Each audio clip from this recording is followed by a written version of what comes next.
everyone, welcome back. Today we're back with Andrew Trujillo to talk about how he's designing the interior space of his 33-foot growing dome. One of the greatest things about the growing dome is that you get to design the inside based on your personal preferences, usability, and preferred growing methods. Andrew, what are some of the things that are most important to you about the inside space? As you can see, there's quite a bit of space. I'm still in the process of, finishing the inside. But when it comes to the inside space, I really want to maximize as much as I can. I always like to say form and function, usability, ease of use. Those are all kind of key terms that I think of when I, picture the inside of the dome. So yeah, I wanted to take advantage of the vertical space in the domes by building this deck. It doesn't take up a lot of space. I do lose a little bit of space with the stairs, but it still is functional for storage. And then it also creates this nice little nook back here where I can have a potting bench. I have my hose link watering system, and I'll plan once I get power out here to put my power box back here. And I might even build another storage potting bench along this wall. And as I kind of use the space, as I interact with it, now that the deck's here, things will just come to me, like I can, put little hangers here for tools, or, create other little storage cavities for various things that I use in the dome. I did sink my in-ground or in my pond down a foot. These panels are 4 foot, so usually the pond sits a little higher, but me being kind of a short guy, 5'9", I just wanted to be a little bit easier to use and access, and just for viewing aesthetically, I like the pond being sunk down into the ground a little bit.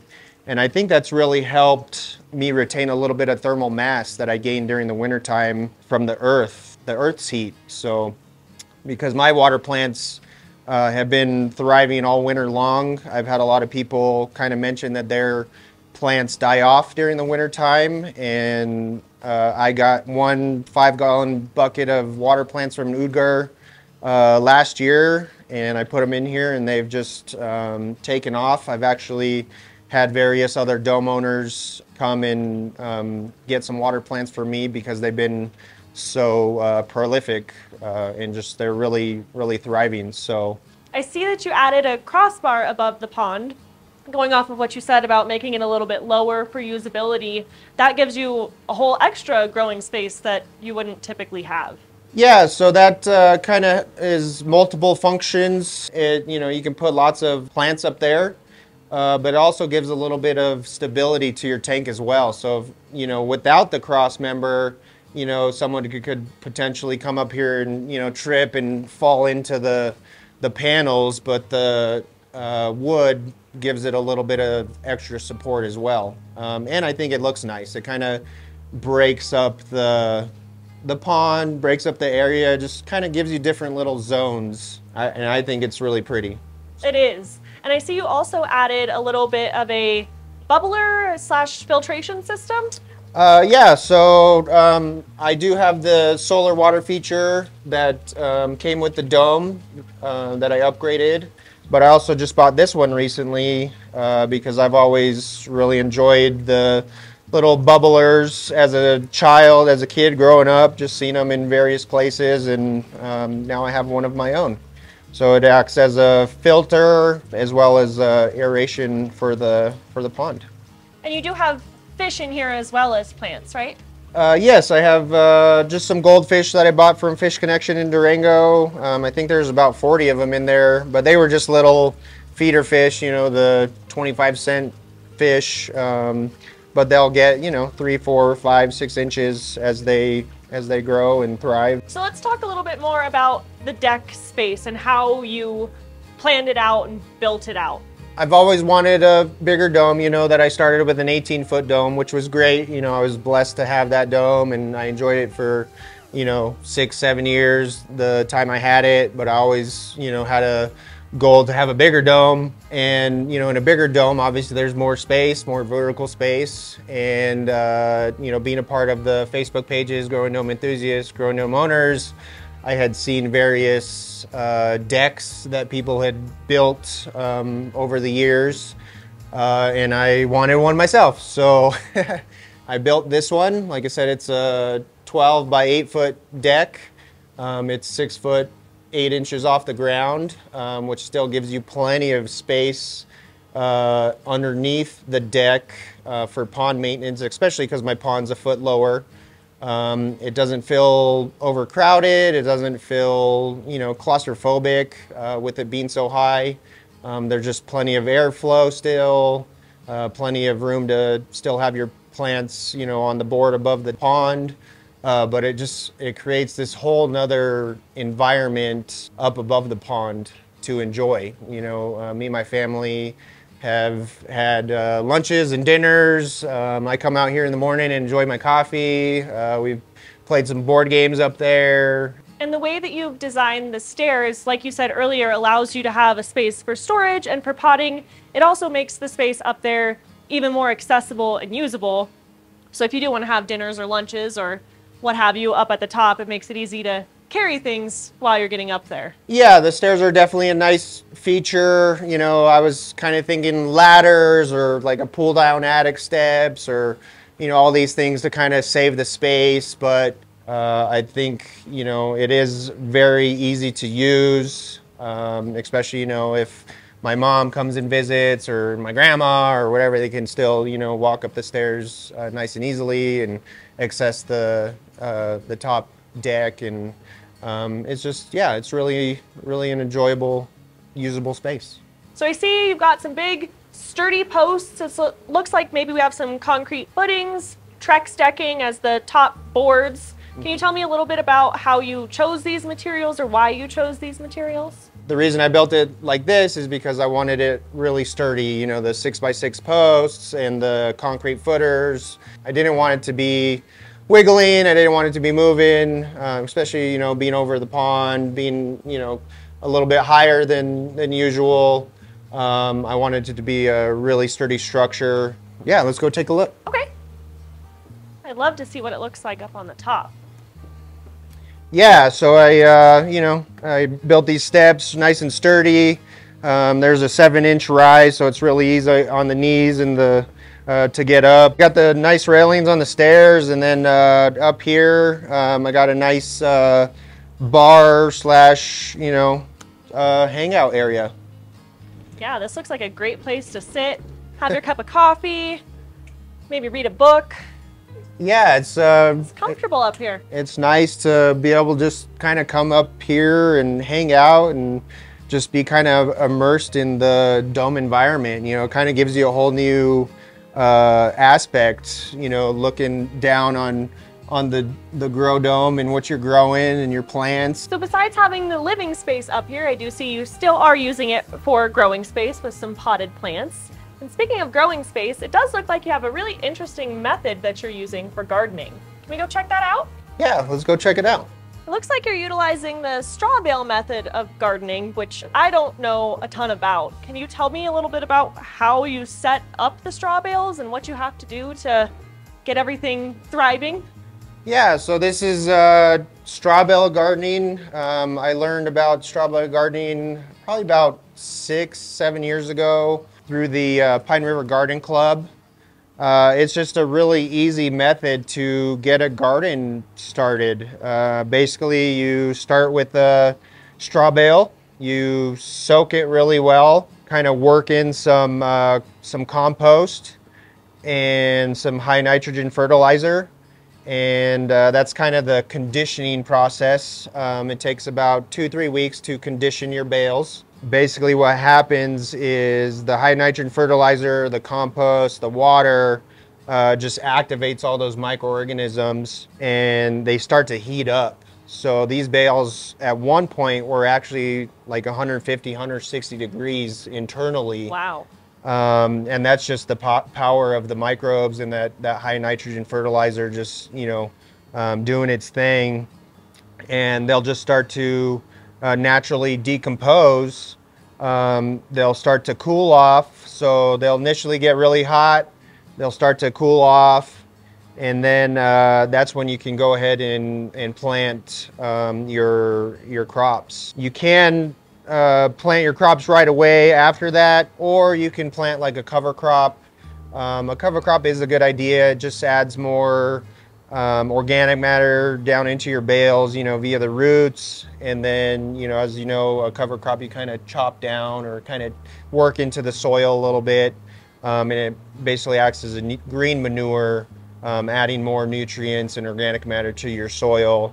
And then you would kind of top it with a little bit more compost and then plant, you know, your seeds that you want. So what kind of cover crops would you recommend?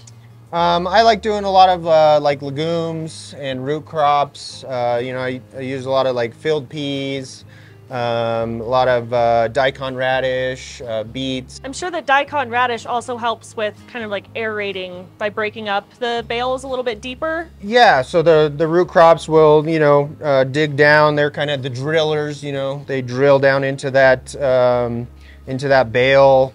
And then when you kind of chop off the tops, that organic matter is still down in the bale, and it's just, you know, it's just adding organic matter, and it's adding, you know, aeration and, you know, allowing spaces for your other plants once you get them in there to have access, you know, down deeper into the soil. And that's also good for our outside gardens as well, you know, because we have that hard, compact clay around here. So having those root crops kind of do the amending and drilling and softening of the soil for you is a great idea. Yeah, use those crops to your advantage. Yeah. Speaking of those, what do you have growing right now?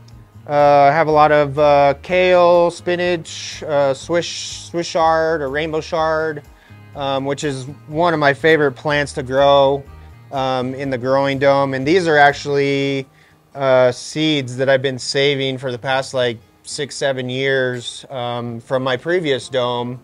A lot of the time I like to let one or two of my plants go through its life cycle. You know, it sprouts, it grows, it flowers, and then it provides you seed, and then I save that seed.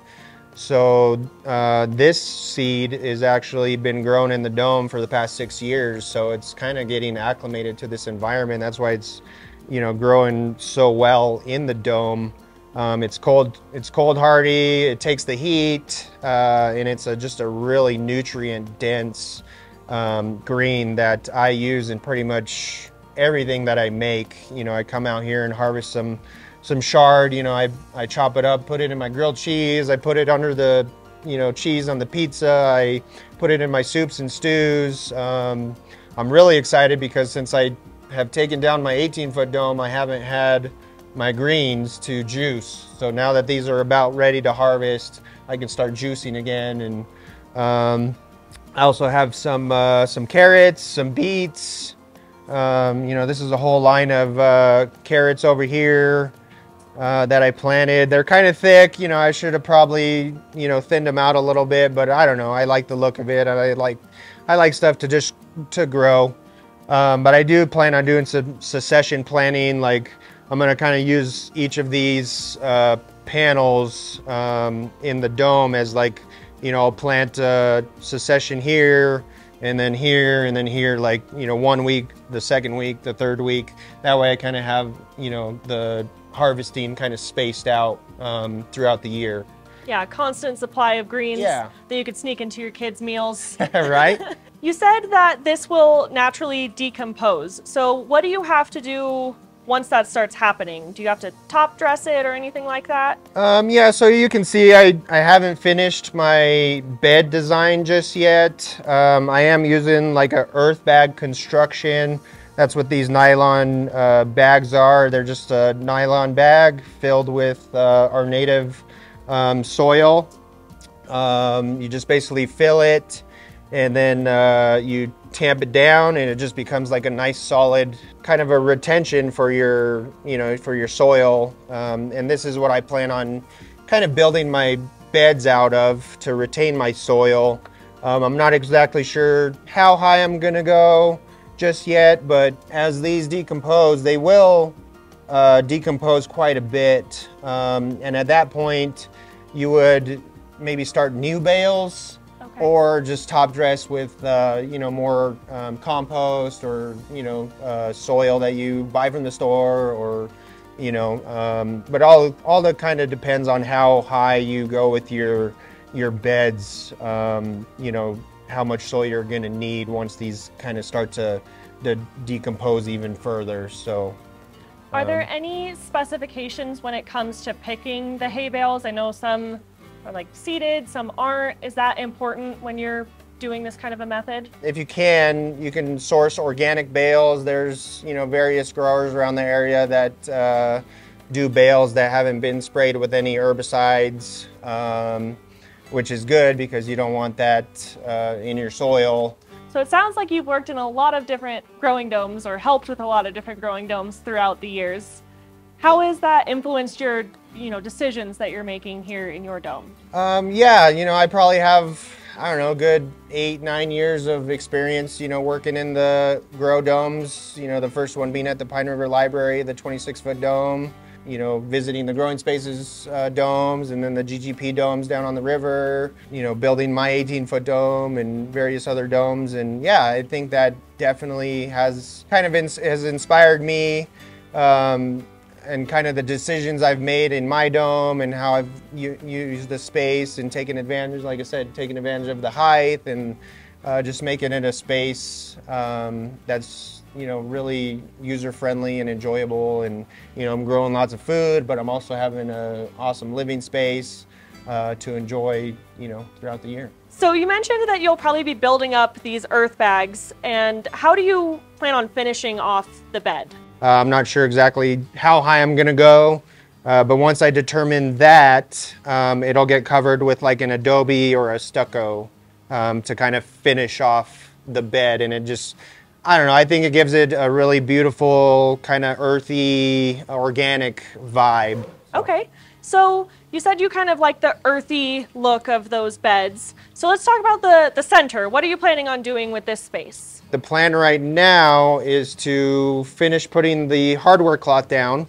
the 1/4-inch hardware cloth. Obviously that's for any burrowing critters, rodents, so they don't get up into the dome. So I'll finish laying that out, and then I'm gonna get some more 3/4-inch sifted gravel, probably another 3 yards or so to finish this off. And then on top of that, I'll put another like 3/8 crushed sifted gravel on top of that, just to create a really nice, flat, sturdy surface, because my wife took some yoga instructor training classes, I think 1.5 to 2 years ago. So we're kind of leaning towards doing some yoga classes in here to just, you know, have other people come enjoy the space. You know, yoga, stretching is, you know, really good way to keep your body nimble and healthy. And yeah, we just want other people to enjoy the space and benefit from it, as well as maybe make a little, you know, income on the side. The growing dome is the perfect type of environment to have a yoga studio. It's nice and relaxing. You have the sound of the fountain, you have the smell of the earth, and the liveliness of all of the plants, even when it might be a little bit bleak outside. Yeah, the dome is such a unique environment. Like you said earlier, you know, you can kind of tailor it to, you know, your needs, your wants, your desires, your goals, your dreams, your ideas. You know, it can all kind of play a part. And me, you know, having a family and having, you know, my kids with their own thoughts and ideas, and my wife, and, you know, I really want to make this space just a place where we can all come together and, you know, benefit from it. You know, not just me as a gardener, because I love playing in the dirt, you know, and I want to grow as much as I can. You know, I want it to be used by them as well. And, you know, to tell you the truth, just in this one perimeter bed in the 33, I'm growing just as much, if not more, food than I was in my smaller 18-foot dome. So I don't feel like, you know, pressured to, you know, grow more, have more growing space. We can utilize, you know, the rest of the space for lifestyle, or, you know, just other things for people to come and enjoy the yoga, or, have a dance party. I don't know. We can be a DJ up on the deck and, oh, there you go. You also have the opportunity to put in, potted plants that you can move around and have some flexibility. Like you said, figure out how you want to use the space before you actually finalize everything. Exactly. And I've already had ideas. There's a lot of companies that make a lot of nice like modular beds, easy like corrugated metal things that I can put up. And that's, like I said, just immersing yourself in the space and utilizing it and using it and being in it, immersing yourself, and you'll find what works best for you over time.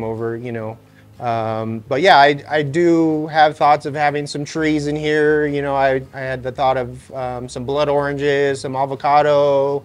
My friend is doing up a banana tree up in his dome, so I thought about that. So I definitely want to utilize it for a little bit more growing, but like I said, I want it to be used by other people, and other people benefit from it as well. Well, thank you so much for having us out again, Andrew, and showing us the progress that you've made with the inside. We look forward to coming back again and seeing all of the other changes that you make. Yeah, it's been a fun day. I enjoy you guys coming out and filming, and yeah, I look forward to having you back and showing you the progress that I make in the next few months. So make sure that you're subscribed to the YouTube channel and the notification bell's turned on so you don't miss that video. Also, follow us on our Facebook groups, Growing Dome Enthusiasts and Growing Dome Owners, that Andrew mentioned earlier, which are great places for owners to work together and share their ideas and come up with new ideas that we haven't seen before. Thank you so much for watching, and we'll see you soon.